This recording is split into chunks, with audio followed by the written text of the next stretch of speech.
भरधाव आयशरची दुचाकीला धडक, एक ठार एक जखमी. राजूर रोडवरील मानदेवळगाव शिवारातील घटना.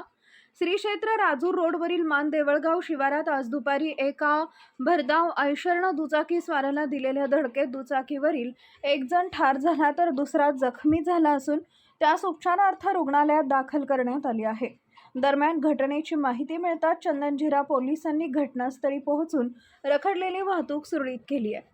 राजूर परिसरातील चांदई एक्को येथील मनोज ज्ञानेश्वर बेडके आणि विकास ढाकणे हे दोघे जण राजूर जालना रोडवरून जात असताना मानदेवळगाव शिवारात आज मंगळवार रोजी दुपारी भरधाव आयशर क्रमांक MH37B2499च्या चालकानं दुचाकी स्वारांना जोरदार धडक दिली.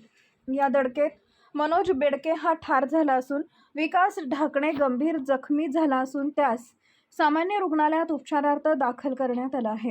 दरम्यान घटनेची माहिती मिळताच चंदनझिरा पोलीस ठाण्याचे पोलीस निरीक्षक बाळासाहेब पवार यांच्या मार्गदर्शनाखाली हेड कॉन्स्टेबल जितेंद्र तागवाले यांनी पोलीस पथकासह घटनास्थळी धाव घेत वाहतूक व्यवस्था सुरळीत करून पंचनामा केला.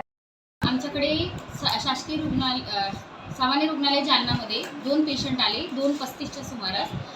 एकाचं नाव होतं विकास विष्णू ढाकणी. तो इंजर्ड होता, जखमी होता. त्याला उजव्या हाताला आणि उजव्या पायाला मार आहे. आपण त्याला एक्सरे ॲडवाईस केलेला आहे. अस्थिरोग तज्ञ त्याच्यावरती अभिप्राय देतील. आणि दुसरा एक इसम आला 2:40च्या सुमारास. त्याचं नाव आहे मनोज ज्ञानेश्वर बेडके, वय 25 वर्ष. तो ब्रॉड डेड आणला गेला, म्हणजे आला तेव्हाच तो मृत अवस्थेत होता. तर जखमीवर उपचार सुरू आहेत आणि मृत व्यक्तीला पोस्टमॉर्टमसाठी मॉर्चरीमध्ये शिफ्ट करण्यात आले आहे. माझं नाव डॉक्टर अपूर्वा गजानन यादव. मी इथे कॅज्युअल्टी मेडिकल ऑफिसर